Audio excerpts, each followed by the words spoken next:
I am fasting 7 days. I am soon enough I will be closing 7 day fast.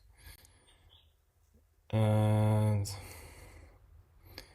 there is a thing that is associated with not having food or having less food, or that if we don't take a certain amount of meals for a day, that would have long-term impacts. But it's not the case, and until you try something like this, you won't be certain of it. Now, on my 7th day of this fast, I still have as much vitality if I want to run, if I want to lift heavy weights, as I would have had during the weeks prior to the fast. This won't be lasting for a long time though, I know that.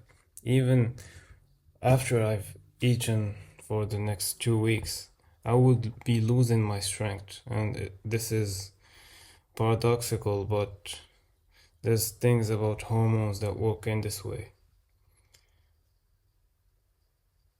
So, some observations that I've made in this last day is that yes, of course, I can make it past 7 days, but that would be more than fasting for the benefits of it and becoming fasting for or fasting as a challenge.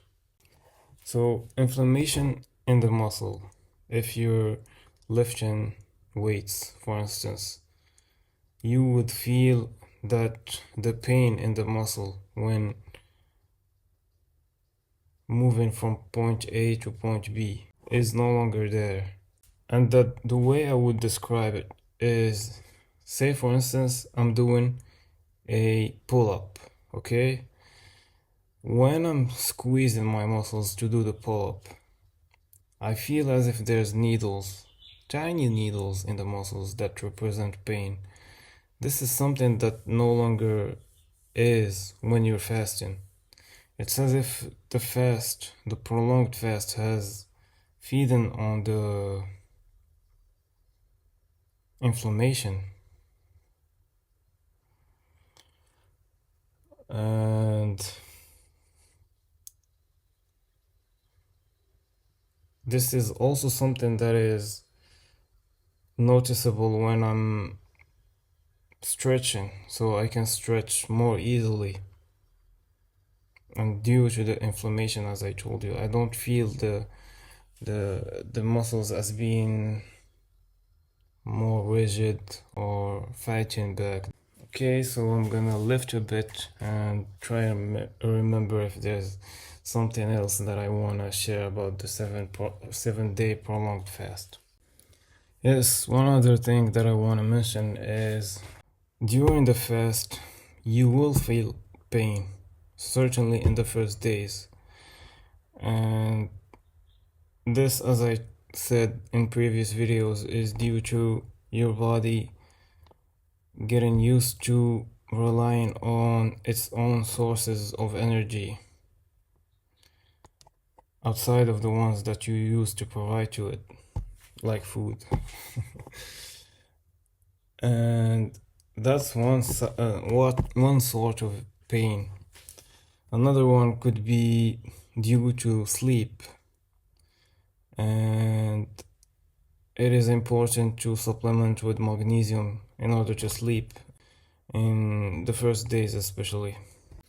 Maybe you will feel migraine or stomach pain, and they all pass. Like right now, I am not feeling any sort of pain. This was all a thing of adapting to the new energy source, which is your body, autophagy. Now, why do I share that with you? It's just so that you know that the pain you're feeling in the first days is not due to hunger. It's just multiple things that might be making you feel pain, so don't confuse them for you dying from hunger, for instance. And I'm going to share someone who's a doctor who's talking about this topic so that you are more knowledgeable before doing such a thing as fasting for a long time. I'm just sharing with you my experience, and from what I've known, fasting only for a day or for a day maybe that has its own use, but fasting for 3 days, you just made it through the 3 hard days and you didn't make much use of the autophagy phase, which is from the 3rd till the 5th, 7th day, and so on. So yeah, that's one thing about pain and fasting that I wanted to share. And on that note too, you are less emotionally triggered, or you are more emotionally stable. So the things that would usually make you these things that would almost turn from emotion to pain, they can't. And so you would sort of attribute pain with food, because if there wasn't a lot of food in your system, that pain wouldn't manifest physically as the result of an idea that made you triggered. Okay, so that's a deeper thought related to fasting, but yeah, I wanted to share that one too. What else again? Maybe I would have to do another set of training before coming back and having other thoughts. Yeah, so you're fasting. Why are you training? You can think of it as a catalyzer of the benefits that you want from the long fast. Catalyzer, maybe that's not the correct word, but maybe enhancer. It would be surprising to you how much you conserve your strength to be able to push for a long time when the rest of the day you are feeling tired. It's as if your brain knows when to exert energy and when not to. But if you would like to try it, yeah, give it a try, why not? Just as I said, view the medical advice from professional doctors, the one that I'm going to link in the description of this video, and you would be surprised if you had some internal beliefs about food and how it will impact your life if you're skipping a meal or skipping a day of food or a week of food, how that would render you weaker. It's not the case.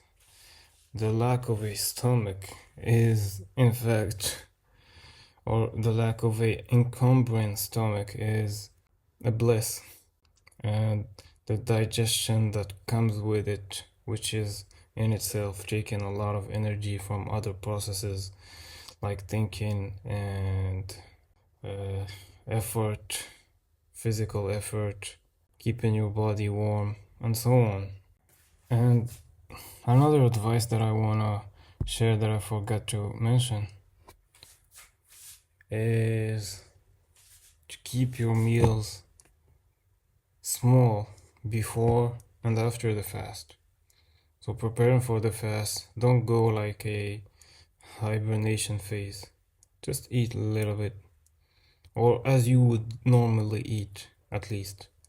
But after a 5-day fast, eat half of the portions that you would normally eat.